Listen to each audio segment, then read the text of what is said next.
Hey guys, we have a boys soccer team stuck in a cave. We also have Australian politics getting narky and two children dead and their father commits suicide in Sydney. It's the 8th of July 2018 and this is what's going on.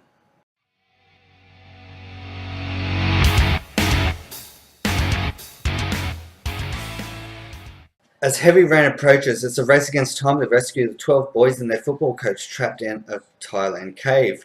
Thai authorities have warned the rescue mission to save 12 boys and their soccer coach, who are trapped inside the cave, could be life-threatening as weather conditions worsen. Police divers are battling low visibility in tight areas within the cave system as heavy rain could force authorities to speed up the evacuation.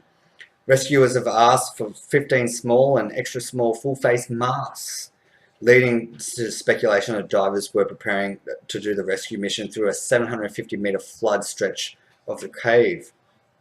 Media has been told that it's too dangerous to use conventional breathing apparatuses as it could be easily knocked off during the dive. The 12 boys and their football coach were found alive deep inside a flooded cave in northern Thailand early on Tuesday morning after they'd been missing for 10 days. The priority is getting food to the trapped boys and evacuating them safely from the cave.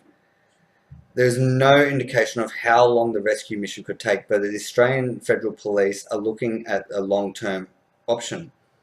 Quote, there are a lot of small, tight areas where large-sized people, especially with equipment, may have trouble moving through, end quote. Detective Superintendent Hester said it would be extremely difficult for the divers to bring the boys back with them. Heavy rain forecast for the coming days, which could worsen flooding in the mountain cave, may force authorities to speed up their rescue plan. The Navy now teaches the boys how to dive in order to evacuate them from the complex underground system. Thai Navy SEAL divers and rescue workers from other countries have made initial progress through the narrow passageway early Monday and passing through a key chamber on Sunday whose high murky waters have previously blocked their progress. Experts in cave rescues from around the world have gathered on site. An official Australian group has followed the US military team, British cave experts, Chinese life-saving responders and several other volunteer groups from various countries. Also in sad news, Thai Navy SEAL Salman Gunman 37 died in cold waters deep inside the cave complex around 2 a.m. on Friday local time after he ran out of air. The Petty Officer Salman had completed the operation to deliver air tanks and was swimming from the chamber 4 to chamber 3 when he lost consciousness. This is a tricky operation. Many countries are involved and they're on hand to help. I wish them the best of luck with retrieving the boys safe and well. Also too, today, within the last hour, they've initiated a plan to go in there and try and retrieve the boys safe. And I wish them the best of luck. Alright, Australian politics gets narky. Warring Senator David Leyonhjelm has rejected a legal demand from Senator Sarah Hanson-Young to apologise, saying his opponent is wasting her time. He also turned their row back against her, accusing Senator Hanson-Young of confecting outrage and sparking a political correct lynch mob. So, what's actually happened? Well, I'll tell you what it is. The reason why the two senators began last week is Senator Leyonhjelm accused Senator Hanson-Young via 2 media interviews saying that all men are rapists and therefore she should stop shagging men. Wow. The Liberal Democrat senator knocked back the latest demand that they should say sorry to Hanson-Young, and they continue battling over the sexist remarks. Senator Leyonhjelm confirmed in the media release that he got a concern notice for financial demand from Senator Hanson-Young's solicitors. He rejected outright the notice, which claims he caused Senator Hanson-Young hurt, distress, and embarrassment, and said he'd been flooded by messages of support. Quote, the 1,000 of messages I've received in the past 4 days from both members of the public and the parliamentary colleagues have made it clear that I have a lot of support. End quote. Also, quote, they are heartily sick of Senator Hanson-Young's gross generalization and a tendency to collapse in a flood of tears when those insults and gross generalizations are bluntly rejected, end quote. He also claimed that Hanson-Young is commented about men in the Senate during a motion of women's safety last week. She's also, when she's confronted him about the comments, which she denied she's ever said, he told her to F off. He's also quoted that, "I did not say those words, and I did not infer them. So just to suggest it is just a lie." Senator Limehelm comments drew condemnation from Foreign Minister Julie Bishop, former Prime Minister Tony Abbott, and Prime Minister Malcolm Turnbull. In his statement on Thursday, the senator stated that the debate generated in recent days over the issue of men's supposedly collective guilt was an important debate for Australia to have. Okay. Well, the issue I have here is financial demand for that. Really, for hurt, distress, and embarrassment. I don't think you should be in politics if you're thin-skinned and emotionally vulnerable. The Pennant Hill shooting. A Sydney father who shot dead his children planned the attack, police say. The 68-year-old man found dead after fatally shooting his 2 teenage children in the Sydney home has been identified by police. The father, which is a financial service worker, John Edwards, had been involved in a custody hearing about his children over the past 2 years. In what police describe as a planned attack, police say Edwards went to West Pennant Hill's home and shot his 15-year-old son and his 13-year-old daughter shortly before 5:20 p.m. yesterday. They were found in their bedrooms and the home which they shared with their mother, and an overnight search, police discovered Edwards' body at his home in Normanhurst on Sydney's Upper North Shore, about 5 kilometres away from where the children were killed.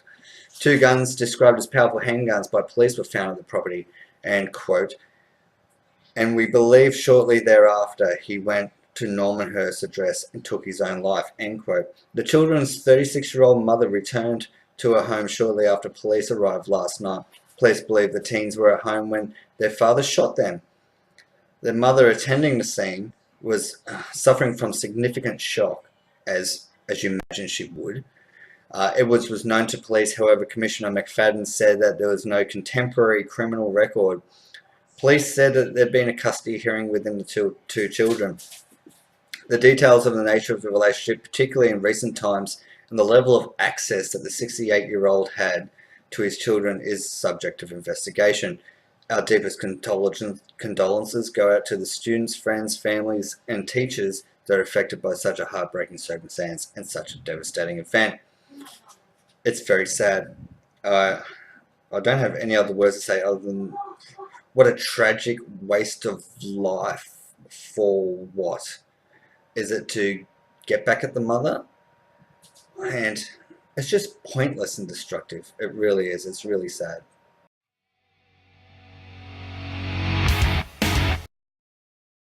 Alright guys, it's the Fast Five. Here we go. Number 1, the most senior Catholic in the world has been convicted of concealing child sex abuse. Adelaide's Archbishop Philip Watson has been sentenced to 12 months detention.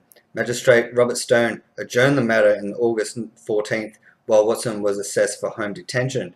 He will be eligible for parole in 6 months. In May, the 67-year-old was found guilty of concealing sexual abuse of children between 2004 and 2006 at the hands of pedophile priest Jim Fletcher in the 1970s. Home detention? And also, why has the church sacked him? Come on. Alright, I'll move on. Number 2, the Narara rapist, a man who allegedly wore a camouflage outfit and attacked a 12-year-old girl. Narara as well abused a 12-year-old girl known to him, has had his name suppressed by the courts. His solicitor appeared on behalf. It got to the local court just because they knew there was going to be protesters there, as they should be. Last Friday, and alleged that he couldn't even appear via video link, supposedly. It's advised that his solicitor said to the court that his plea is not guilty and will be defending their allegations. The alleged will remain in custody, where he has been since arrested in August last year and waiting for his next court date. This one's a little bit closer home for my liking, so I'll keep a close eye on this as the verdict unfolds, and I'll keep you guys informed. Number 3, New charges for penalty rates for some retailers, hospitality and pharmacy workers come into effect today. According to SDA, the Union for Retail, Fast Food and Warehouse Workers, the changes will affect around 700,000 workers. The extent of the changes depends on the industry, with penalty rates being reduced by 10 to 15%. The United Voice Union estimates that it will mean people on award wages who complete a shift on Sunday will earn about $16 less than they did last week. Number 4, explosion at a political rally, which is basically an assassination attempt on Zimbabwe's president. Zimbabwe's president says that he narrowly survived an attempt on his life after a blast at a party rally that injured 2 of his vice presidents and several party officials. 15 people were hurt, 3 of them seriously, and an explosion at an election campaign in Zimbabwe's second city.